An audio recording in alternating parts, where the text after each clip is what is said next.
तो hello friends, welcome to अपना prime. ये है माउंटेन सीरीज का एक और एपिसोड। तो इस टाइम पर फाइट अभी सबसे ब्रूटल फॉर्म में हो चुकी होती है। चेंगली इस टाइम पर लिन सेंगजाई से फाइट कर रहा है, उसकी गर्दन को पकड़ रखे होता है। उससे कहने लगता है तुमने बहुत बोल लिया, तुम जो सही गलत की बातें कर रहे हो, ये सही गलत की बातें केवल तब की जाती है जब सारे लोग अपने अपने हो, अपनों के बीच में सही गलत होता है। लेकिन यहाँ पर कुछ लोग मेरे से दुश्मनी रखने वाले हैं, तो कुछ लोग मेरे दोस्त हैं। तो मैं हमेशा अपने दोस्तों को सिलेक्ट करूंगा, वो चाहे कुछ भी गलत कर ले। अगर उस टाइम पर मुझे लगता है उनको माफ कर देना चाहिए तो उनको माफ कर कर मैं उनको बचाने की कोशिश करूंगा, चाहे कितनी भी बड़ी सेना उनको प्रोटेक्ट करने के लिए क्यों ना आ जाए। मैं जब तक उनके साथ में खड़ा हुआ हूं तब तक कोई भी उनको चोट नहीं पहुंचा सकता है और न ही उनके बारे में कुछ भी गलत बात कह सकता है। तुम भी उनके बारे में कुछ भी गलत नहीं कह सकते। अगर मौका आएगा तो तुम्हारे लिए भी मैं ये सब कुछ कर सकता हूँ, लेकिन अभी फिलहाल के लिए लिन साहयू को मेरी जरूरत है और मैं उसकी मदद के लिए इस जगह पहुंच चुका हूँ। लिन साहयू मेरे भाई की तरह है, मैं उसको कुछ भी नहीं दूंगा। ली सेंगजाई बोलता है अच्छा ठीक है, वो तुम्हारे भाई की तरह है तो क्या मैं कुछ भी नहीं हूँ? क्या हमारे बीच में कुछ भी रिलेशन नहीं था? क्या तुमने मुझे रिस्पेक्ट वगैरह सब कुछ नहीं दी थी? और मैंने भी तुम्हारे लिए अपनी जान को कई बार खतरे में डाला है और मैंने तुमसे कई बार कहा था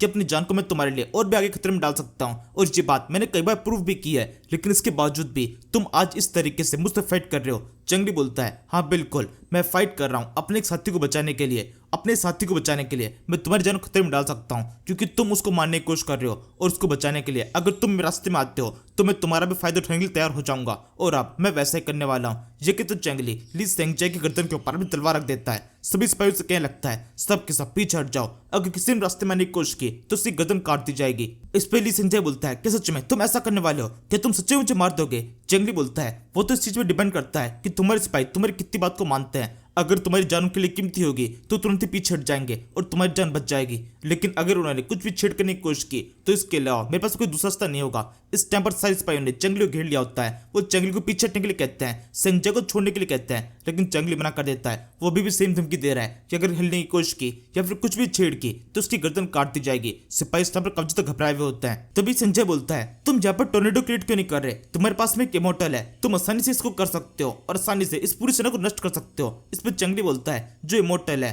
वो अपने एक अलग काम में लगी हुई है, इसलिए यहाँ की फाइट को मुझे खुद ही संभालना पड़ेगा। वैसे भी फाइट इतनी मुश्किल नहीं है, मैं आसानी से अकेला संभाल सकता हूँ बिना हार्ट की पावर का यूज किए। वैसे इस समय चेंगली ने काफी अजीब सी स्ट्रेटेजी बनाई हुई है। वो यहाँ पर इस पहाड़ के नीचे की साइड में है और जो लिन साहयू है वो पहाड़ के ऊपर की साइड में है, बीच में है। ये इतनी बड़ी सेना इसको चीरते हुए चेंगली सेंगजाई को अपने साथ में लेते हुए लिन साहयू के पास में नहीं पहुंच सकता, और अगर पहुंचने की कोशिश भी करेगा तो उसको काफी लंबा टाइम लगने वाला है। यहाँ से हम बुलहोन पीक पे लिन साहयू को देखते हैं जो कि लगातार सिपाहियों को मारता जा रहा है। इस जगह पर लाशों के ढेर लग चुके हैं। सभी सिपाही और लीडर्स जो कि इस फाइट को देख रहे होते हैं वो पीछे से कहने लगते हैं ये बंदा कितना कमाल का है, कितने शानदार तरीके से फाइट कर रहा है, और इसके अलावा इसकी पूरी सेना भी उतनी कमाल की है। अगर किसी भी सिपाही के हाथ में से उसका वेपन छूट जाता है तो वो हाथों से मुक्का मारना शुरू कर देता है। वो बिल्कुल भी रुकता नहीं है जब तक वो मर नहीं जाता। अगर उनके हाथ कट जाते हैं तो वो मुंह का यूज करते हैं, दांत से बटका बनना शुरू कर देते हैं। अगर दांत टूट जाते हैं तो किसी और तरीके से किसी भी तरीके से सिपाही को चोट पहुंचाने की कोशिश करते हैं। वो अपनी आखिरी सांस तक फाइट कर रहे हैं, जब तक उनकी पूरी मौत नहीं हो जाती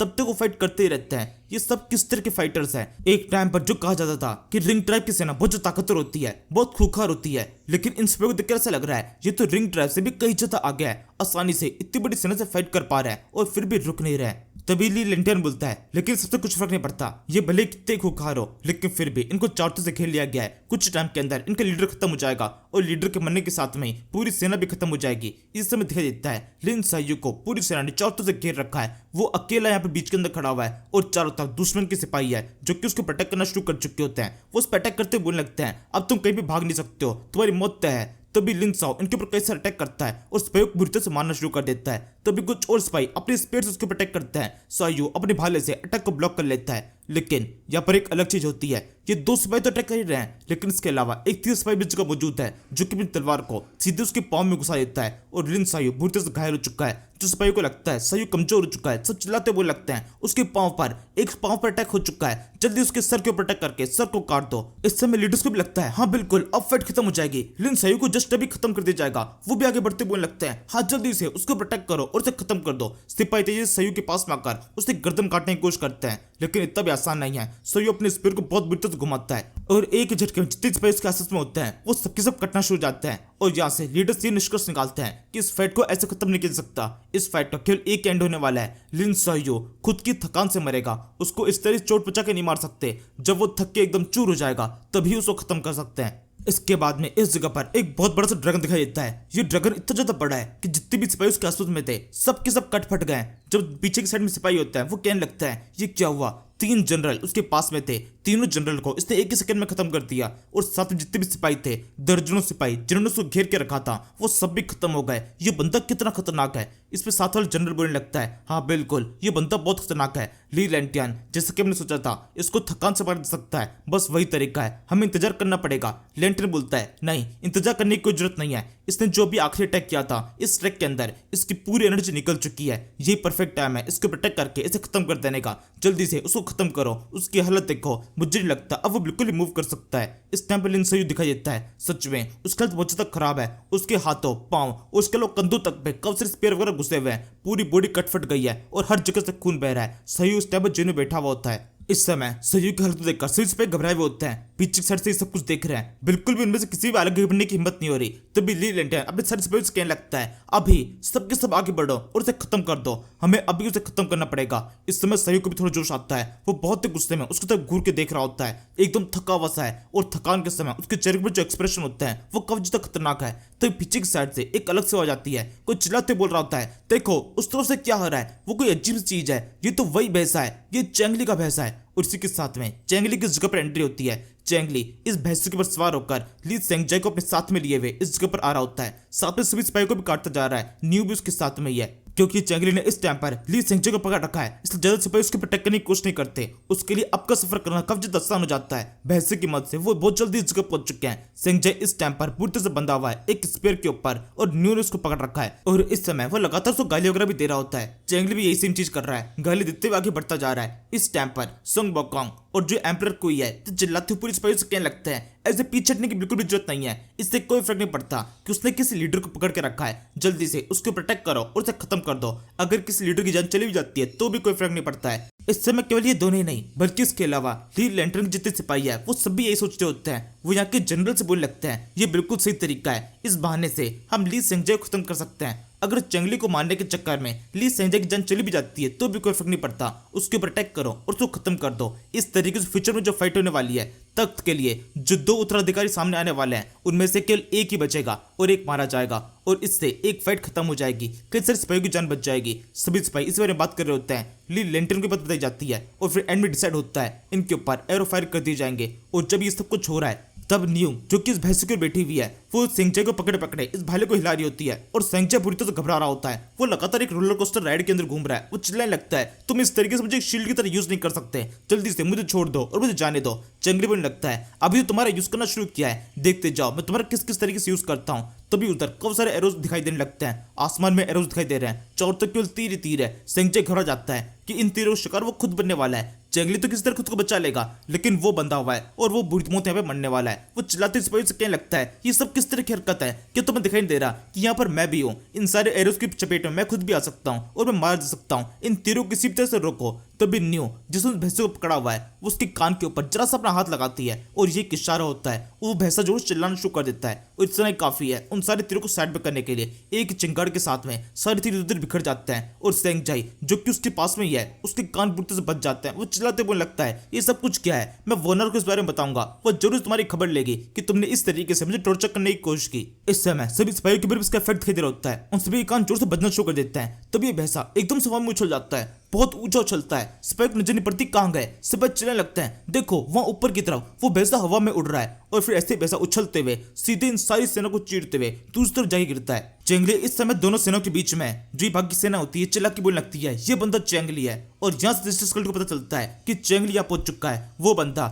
जिसके ऊपर वेटियन ग्रुप ने अटैक किया था और वेटियन ग्रुप इसको रोक नहीं पाया। 10 किलर्स भेजे गए, वो किलर्स इसको रोक नहीं पाए। इनफैक्ट जितनी भी सेना यहाँ पर मौजूद है उन सभी सेनाओं ने अपनी अपनी सेना की एक बहुत बड़ी टुकड़ी को चैंगली को रोकने के लिए भेजा था, लेकिन चैंगली ने सबको खत्म करते हुए जहां तक वो सफर तय किया है और वो यहाँ पर हमको बचाने के लिए आया है। इससे लिन साहो भी काफी ज्यादा खुश जाता है, लेकिन कुछ वो सिपाही जो कि चैंगली को ठीक से जानते नहीं है वापस से बोलने लगते हैं इससे क्या फर्क पड़ता है, एक बंदे तो हमारी टीम में ऐड हुआ है, एक आदमी और इसके अलावा एक भैंसा जिसके साथ में एक छोटी बच्ची भी है, ये तीनों मिलकर करी क्या लेंगे, इससे कोई फर्क नहीं पड़ता। इस फाइट का रिजल्ट जो होने वाला है बिल्कुल वही रहेगा, रिजल्ट के अंदर किसी रिश्ते का परिवर्तन नहीं आएगा, बस यहाँ पे मरने वाला एक बंदा और बढ़ चुका है। वैसे इस समय ली लैंटियन को अपने भाई के ऊपर गुस्सा आ रहा होता है। उसका भाई कितने जोश में गया था कि चेंगली को मार के आऊंगा, और यहाँ पर अब इस तरीके से चेंगली खुद की शील्ड बन के बैठा हुआ है। इसी की वजह से चेंगली यहाँ पर जल्दी पहुंच पाया। वो तो कहने लगता है ये तुमने क्या किया, सच में जो नाम तुम्हें दिया गया था वो नाम बिल्कुल सही दिया था, तुम एक कचरे प्रिंस हो। इस पे ली सेंगजे चिल्ला के बोलने लगता है क्या बकवास कर रहे हो तुम, तमीज से बात करो,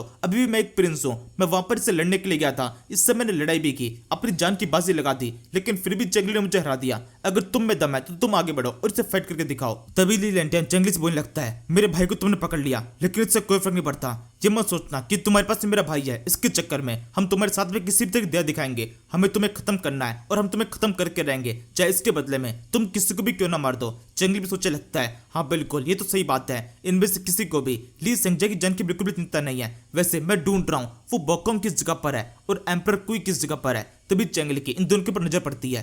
ये दोनों सेना के एकदम पीछे की साइड में होते हैं, एकदम सेफ्टी वाली जगह पर। ये करके उन्होंने दिखा दिया है कि कितने बड़े कायर है। फिर चेंगली डिसाइड करता है कि ली सेंगजे को इनको दोबारा से लुटा देते हैं, वैसे भी वो किसी काम नहीं आने वाला। और इसी के साथ में न्यू को एक इशारा करता है और न्यू स्पीयर को सामने की तरफ फेंक देती है। सिपाही जाकर ली सेंगजे को छुड़ाते हैं और इस समय जो मिलिट्री जनरल जगह मौजूद है वो बाकी जनरल्स को बताने लगता है कि चेंगली के ऊपर कितना बड़ा इनाम है, ये कितना बड़ा वांटेड है। और सभी जनरल बोलने लगते हैं हाँ बिल्कुल इसका नाम तो हमने भी सुना हुआ है, अगर हम किसी भी तरीके से इसको खत्म करने में कामयाब हो जाते हैं तो हिस्ट्री में हमारा नाम हमेशा के लिए पक्का हो जाएगा। और फिर हमने गलती से लिन सोयू को मार दिया, तब तो हमारा नाम कोई मिटा ही नहीं सकता है, हम पूरी तरीके से बहुत ज्यादा फेमस हो जाएंगे, इतने फेमस कि इस दुनिया का कोई दूसरा बंदा इतना फेमस बिल्कुल भी नहीं होगा। और इसी के साथ में जितने भी टॉप के जनरल इस जगह मौजूद है वो खुद आगे बढ़ने लगते हैं। अब की बार इन्होंने सिपाहियों को आगे नहीं भेजा क्योंकि सिपाहियों को कुछ भी गुडविल हासिल करना नहीं चाहते, ये चाहते हैं कि खुद आगे बढ़कर चेंगली को खत्म करे और सारे गुडविल खुद हासिल कर ले। चेंगलिन से बोलने लगता है तुम सबके सब एक बहुत बड़ी गलती कर रहे हो, क्या तुम मुझसे खुद से फाइट करना चाहते हो। तभी लिन सो भी आगे बढ़ते बोलने लगता है मैं भी आपके साथ में हूँ विलेज मास्टर, आपके साथ मिलकर इन सभी से फाइट करूंगा। तभी चेंगली बोलता है नहीं अभी नहीं, ये फाइट मेरी है, तुम थोड़ी देर के लिए पीछे हट जाओ और अपनी चोटों को ठीक करने की कोशिश करो, हम दोनों बाद में जब ये फाइट खत्म हो जाएगी तब आपस में बात करेंगे। इसके बाद में चेंगली स्थिति गंभीरता को समझते हुए न्यू से अपनी एक्स वॉइस मांग लेता है। उसने अपनी एक्स वॉइस मांग लिया है और दूसरे हाथ में उसकी तलवार है, दोनों लेजेंडरी वेपन उसके पास में आ चुके हैं, मतलब अब ये फाइट काफी ब्रूटल होने वाली है। फिर वो इन सर जनरल से बोलने लगता है मेरे पास में मेरे दोनों वेपन्स हैं, इस फाइट को तुमने खुद से चुना है, अपनी मर्जी से तुम आगे आ रहे हो, अगर मैं तुम्हारे साथ में अब ज्यादा ब्रूटल हो जाता हूँ तो बाद में मुझे दोष मत देना। चेंगली की इसी बात के साथ में इस सीरीज के एपिसोड को यहाँ पे खत्म कर देते हैं। Thank you for watching.